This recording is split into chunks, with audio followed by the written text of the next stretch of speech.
We've got user comments, and Eric Polite here says, terrible pass protection is not being talked enough by analysts. This is Hoke-era bad pass blocking, meaning non-existent. We've got some scathing user comments. I'll address that one with some grades, some stats, some information on the Michigan offensive line as they're taking on Washington, right? They're heading on for their first road trip of the year after 5 home games tomorrow, and there may be a little shakeup in the offensive line from the 5 starters that have been basically the same 5 guys for the last 5 games. So Michigan's 4-1, ranked number 10 in the polls. It is the Michigan Football Report by Chat Sports. I am your host, James Yoder, joined by Young Harbaugh there, Jack Latteray as the producer.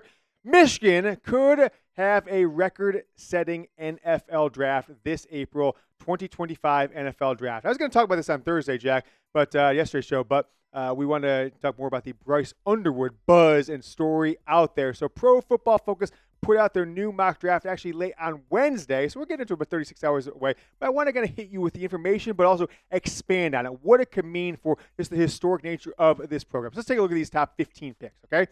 Travis Hunter, Jalen Milroe. I don't think Milroe is going to go number 2, but we'll see what happens. Will Campbell from LSU. Then you've got Mason Graham, right, going top 5 there for Michigan. Calvin Banks, Michigan already faced him, one of the best tackles in the country. I mean, look, this 2022, I guess it was, recruiting class across the college football, they are just epic. I mean, look, all these guys. It's Travis Hunter. It's Will Campbell, I'm pretty sure. Mason Graham, Calvin Banks Jr. for sure. These are just great level of play by this junior class. One of the best we've seen in a long time in college football. Then you go into the 6 through 10. All right, so you've got the wide receiver from Arizona, Jack. You're a former boy there. Nick Scrouton, who kind of, whatever, from Texas A&M. I haven't really watched him a ton. But then you got Will Johnson heading out to L.A., Jordan Blake Corum with the Rams, Kenneth Grant. So Michigan's got 4, 8, and 9. Grant going to be Marvin Harrison Jr.'s teammate, I guess. A little Bosa there with the Arizona Cardinals. Then Cam Ward, the quarterback from Miami, at number 10. But look who's number 11, right?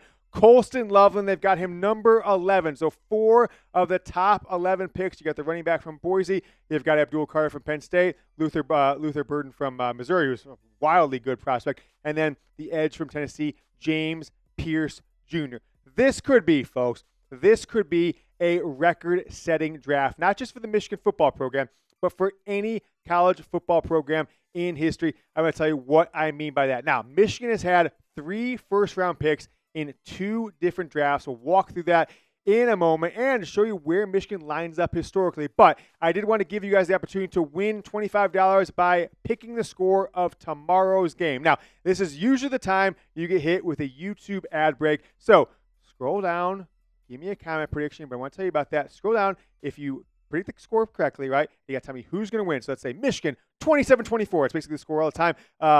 Go down there, reply to the pinned comment that makes it easiest for us to find, and then don't edit it. Your prediction's got to be in before game time. You might get hit with a YouTube ad break. This is the time they do it in the video, so we're going to make it easy for you. Have this question, scroll down, answer, and then scroll right back up. Now, thank you guys for seeing through that YouTube ad break. If you got one, I hope you made that prediction. Go down and do it now. If you didn't, $25 Venmo to the first correct score. No editing, please, because we know that you were cheating. So go back to 1995, right? Funny enough, a lot of changes in 1995 for Michigan, right? 1994, that offseason, Gary Moeller got fired for a domestic argument incident in the offseason. Lloyd Carr was named interim coach after that 94 season. And this is, spring of 1995. Who were the incoming freshmen for that class, Jack? Do you know? Probably the greatest recruiting class of all time. One Tom Brady that fall of 1995 came into Michigan as these guys were hexing out. And then Heisman Trophy winner, NFL Hall of Famer Charles Woodson in the same 95 recruiting class for Michigan. Fast forward 6 years, you got 3 first-rounders. David Terrell goes number 8 to the Bears. Steve Hutchinson, no relation to Aiden, goes to 17 to the Seattle Seahawks. And then Jeff Backus, I think Hutchinson's a Hall of Famer, right? So, and Jeff Backus went to number 18 to your Detroit Lions. Had a few others. I think Anthony Thomas and one of the Michigan offensive linemen whose names escaped me won in the second round. So I think Michigan like 5 of the top 50 picks that year. So can they set a new standard, this Michigan football program? And people will say, well, who do you care about the draft, right? If you get guys in the draft, it helps in recruiting. And you're going to see that. It's going to be pretty obvious when we take a look at these right here. So let's talk about some of the best drafts at the very top. Most guys at the very top of the draft in history. And we went back to 1990. We might have missed some things before that, but went back as far as we could. So these are the best drafts, right? So in Alabama in 2021, so coming off that 2020 national title season, they had 3 players drafted in the top 10. It was like number 3, 9, and 10. And then Mac Jones, your boy Jack, was taken at number 15. So 4 out of the top 15. That's the standard right there. The year prior, right, coming off the 2019 season, you had 4 players drafted in the top 15, only 2 in the top 10, maybe even just 1. It was the draft for 2 were at number 5 and some others, and you're the number 15 pick in that draft. So back-to-back, Alabama got their 4th pick as number 15, so 4 out of the top 15, kind of setting the standard. You go back a few years prior to that, Ohio State, and this is that team in 2015, some were calling the best team in college football history. They lost to Michigan State. They didn't make the playoff that year, a year removed from the national title. They had 3 players drafted in the top 10. You had one of the Bosa brothers. You had, who else in there? Ezekiel Elliott went number 4 to the Cowboys, and then you had one of their cornerbacks drafted number 10, and then a 4th player drafted at number 16. So you got 2, 4 in the top 15. Then you got Ohio State with 4 in the top 16. 6 years prior to that, Oklahoma, only 3 players drafted, but this is the standard for the very top of the draft. If Michigan can break this one, woo, that would be amazing. 3 of the top 4 players. You had Sam Bradford go 1 overall, and then you had an offensive lineman, defensive lineman for Oklahoma. Gerald McCoy was one of them. Go 3 and 4. So 3 of the top 4 picks in that 2010 draft for Oklahoma. Go back to 2004, after that run Miami had at the beginning of the century. 2 players drafted in the top 10, then 4 out of the top 17. So you've got 4 instances in the last 35 years where you got 4 players drafted in the top 17 from one school. A few times, I think 3, where you got 3 out of the top 10. Well, it's 4, right? 4, 3 of the top 10, and then only 1 with 3 top 5 players is actually 3 top 4. I'll tell you more about this in a second, but I want to know from you guys who will get drafted first out of these wildly consensus first-round picks for Michigan. It's going to be Mason Graham, Kenneth Grant, Will Johnson, or Colson Loveland. Give me their initials down in the comments. Give me an MG, KG, WJ, or CL. Now, what would it mean for Michigan? There's a few different scenarios here that I wanted to identify and just kind of throw out there for you guys before we get into some audience comments. All right. So if Michigan had the top 3 players drafted, which with no quarterback up there, I think that's going to be a pretty tough one to get. But you could see maybe a crazy scenario where Will Johnson, Mason Graham, Kenneth Grant, 1, 2, 3. Probably not going to happen. You can match that Oklahoma team if you had 3 of the top 4. Maybe that's not going to happen. Or if you kind of broke it 4 of the top 5 somehow. I don't think Colson Loveland's going top 5. So maybe there. What I think Michigan needs to be focusing on is, can you set a record that maybe won't be broken for generations? 4 players drafted in the top 10. That should be really something that Michigan should be proud of the program used for recruiting for years to come. If they don't get it, I think, if you get 4 in the top 14, you break another record. You set a new standard, right? We've had 4 players from one school, Ohio State, Alabama twice, and then that Miami, Alabama twice. Those are the 3, right? Yeah, those are the 3 at the top. Or Alabama was just the 2, and then Ohio State was 16, right? So 2 Alabama, 4 of the top 15. If Michigan can get 4 of the top 14, this latest Pro Football Focus mock draft has 4 of the top 11. You will set an all-time standard. I do think the 4 in the top 10 would be one that I don't know how it's matched in the future. And I hope all these players who helped Michigan win a national title do get drafted that high, and Michigan can go brag about this in recruiting for years and years to come, of course, with Sharon Moore as the head coach. Next up, audience members are going to sound off coming out of the kind of rudimentary performance that Michigan had last week against Minnesota. But I want to tell you guys about today's sponsor, and that's Factor Meals. Football season is here, and for me, that means long days at the office and less time to cook at home. Thankfully, I have today's sponsor, Factor, to help me stay full even on game days. Make today the day you kickstart a new healthy routine. What are you waiting for? With 35 different meals and more than 60 add-ons to choose from every week, you always have a new flavor to explore with Factor. Enjoy effortless support for your lifestyle. You choose from 6 menu preferences to help you manage calories, maximize protein intake, avoid meat, or simply eat well balanced.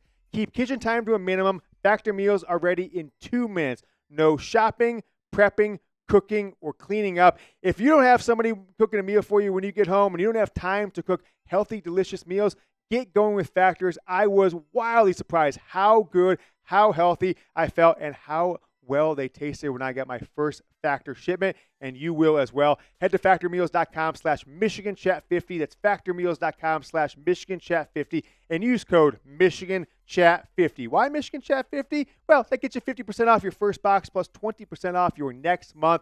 Again, MichiganChat50 is the code at factormeals.com/MichiganChat50. 50% off your first box, 20% off your next month while your subscription is active. The link is down in the comments. It's down, reply to the pinned comment as well, and it is in the description, second paragraph of today's video. Click it, get going with Factor. You will not regret it. We had this comment on the top of the show. Eric Polite, right? Maybe it's not very, very polite of a comment to say, but I don't know if I disagree with him right there. Terrible pass protection, not being talked about enough by analysts. This is Hoke level, meaning non-existent. Let's look at the grades, right? Here's what they're saying. I don't grade. I just look with my eyes. But these guys, I'm not sure how scientific these grades are. Myles Hinton, Josh Preeb, Dominick Giudice, Giovanni El Hadi, and Evan Link. Evan Link is still there at the very bottom, but him and Giudice have been the whipping boys all year long. I think the ones to be ripe for potentially losing their spots, whether it's injury or better play. Evan Link just can't pass block. It's as simple as that, right? He's okay in run blocking. He can just not pass block. And maybe Michigan's going to switch it up a little bit this week because Sherrone Moore was asked about some injuries on the offensive line, and most notably, Myles Hinton, right? He said, right now, I put him as questionable. We'll see how he progresses through the week. All right, so what happened there? Jeffrey Percy came in the second half when Myles Hinton went down, got injured, got dinged up a little bit, and he played 19 snaps, 68.6 Pro Football Focus grade. He was a part of a scoring drive there for Michigan to put the back to 10-point game. Minnesota scored a touchdown shortly after that, but Percy played for injured guard Myles Hinton, and if Hinton doesn't play, which I'm leaning that he doesn't, but again, I told you on Monday's show, Tuesday's show, I think it was Tuesday's show, that I got to read what Sherrone Moore says and kind of be able to decipher a little bit better. We could do that good with Jim Harbaugh. We had good sources, and we get coaching staff turnover, etc. Sometimes things are different. Usually, when guys didn't practice really the entire week, they didn't play.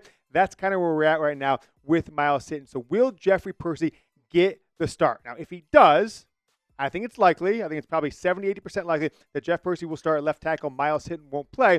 Hopefully, that means that he's going to get the start, get starting experience, performs well enough at the tackle position that when Michigan goes to bye week and comes out of it, they can say, okay, Percy, you played well, Hinton's back, and if we get a 6 game from Evan Link like we've gotten the first 5, you shift Percy over there to right tackle, and we might not hear from Evan Link the rest of this year or potentially beyond. More on the offensive line in a moment, but did want to ask you guys to subscribe to the channel, the Michigan Football Report, the most watched show on any platform in 2023, 2022, and we're hoping to get there again in 2024. Might make the show private, right? There's a lot to talk about here. October 15th, we're going to make a handful of our shows private for the rest of the year. Michigan Football Report could be one of them. So subscribe to make sure you get in, because after October 15th, we make it private. You won't have access to the channel for at least 1 or 2 months. Subscribe now, youtube.com/Michigan TV. Dominick Giudice, straight out of The Sopranos. Banged up against Minnesota was the injury report that Michigan put out after the game, but he played all 62 snaps on offense. Now, I found this quote from Sherrone Moore fairly interesting. He says, Dom is working through some things. I think he'll be able to practice this week. We'll see. How about this one? But Greg Crippen, is definitely back, and he'll be ready to go. Now, Crippen was out with injury himself, but he's definitely back. We're ready to go. Giudice was hurt, was banged up. What I think could end up happening here, guys, I think that Michigan, better the odds than not, that they will start Greg Crippen at center, right? Give Giudice a rest, and they will start Jeff Percy at left tackle for Myles Hinton. If those guys play well, when Hinton comes back, Percy's over to the right tackle, Evan Link's out, and if Greg Crippen plays well, and he was the guy we all expected to be the starting center against Washington, Michigan gets a win, you get good push in the offensive line, I think you could have a new starting 5 for the last 6 games of the season, which include 4 or 5 potentially losable games. You got Illinois, you got, of course, Oregon, you got Ohio State, you got Indiana in there. It is not an easy slate. I think Michigan needs to have the absolute best players playing the rest of the year. A couple more questions here. We got Freeman MT1. By the way, you might be asking, you got these usernames. Why am I wearing my jersey backwards? It's kind of a little tradition here at Chat Sports, but we got a new partner of ours to send a bunch of jerseys from our top viewers, guys who super chatted, gals who super chatted. We got Steve. We got Jim Printable. We got John Blaze. I wore yesterday's show. Strike 3. We got Wolverine Alaska. Jack was wearing Ashley Lawson on yesterday's show. He's got that one. And this is for Some Guy. I'm not Some Guy. Some Guy is one of our viewers and really helps support the show, helps send Jack and I, like Ashley Lawson did, to the national championship game. But he says, Michigan fan here, Jaden Davis will transfer from Michigan. I'm guessing Bama, no. Georgia, unlikely. LSU, come on. I mean, I don't want to say, appreciate you watching, Freeman, but I don't think he's going to transfer to any of those programs. This is the worst coaching staff I've seen in 54 years of Michigan football. Freeman MT1 says this is the worst coaching staff I've seen at Michigan. 54 years of Michigan football. That's quite a wild claim, which I will try to easily debunk in just a moment. But opportunities we mentioned towards the top of the show. Venmo prize alert. First person to reply to the pinned comment. You can comment anywhere, but it makes it so easy for us. Just reply to the pinned comment, score prediction there with your score prediction, Michigan, Washington, and tell me who wins. No editing, and it has to be in by kickoff, 7:30 Eastern on Saturday night. Tomorrow night out in Washington. Go down and comment your score prediction. Just reply to that pinned comment now. Freeman, you sure, buddy? Come on. You sure about this? You're saying that this is the worst coaching staff in 54 years of Michigan football that you've watched it. Do we not remember this guy? Rich Rodriguez. Do we not remember Rich Rodriguez? 3-9, 5-7, 7-6 his 3 years at Michigan football. And people, he was going to take off his fourth year. Well, this team, he couldn't recruit. He couldn't retain players. He couldn't block. He put 5'6" players as your number one wide receiver.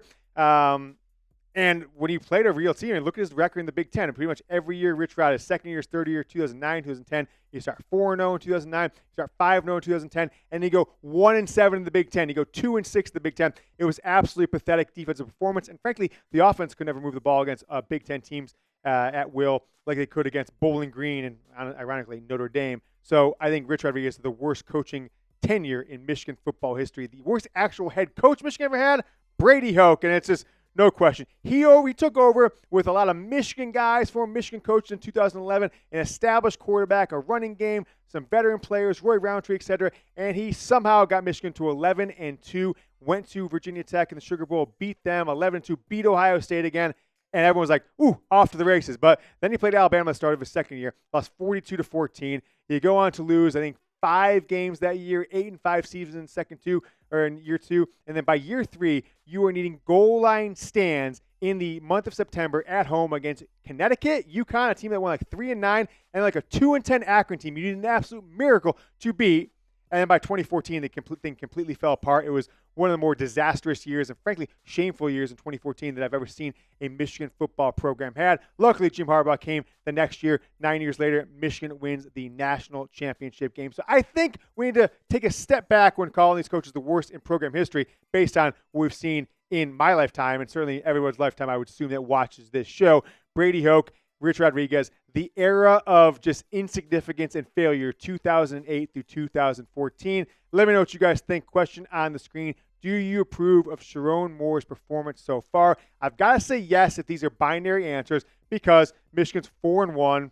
You got a ranked win over USC, and you were ranked number 10 in the country. Now, if things change, right, and they lose 4 more games this year, which they won't, then I will obviously change my answer. We'll see how this quarterback position develops. We'll see how this offensive line develops. And we'll see if Michigan can stop letting every team score on them in the second half and, in the fourth quarter when they go up against Washington tomorrow night in Seattle. For young Harbaugh, for some guy, I am James Yoder. Till I see you tomorrow, go Blue.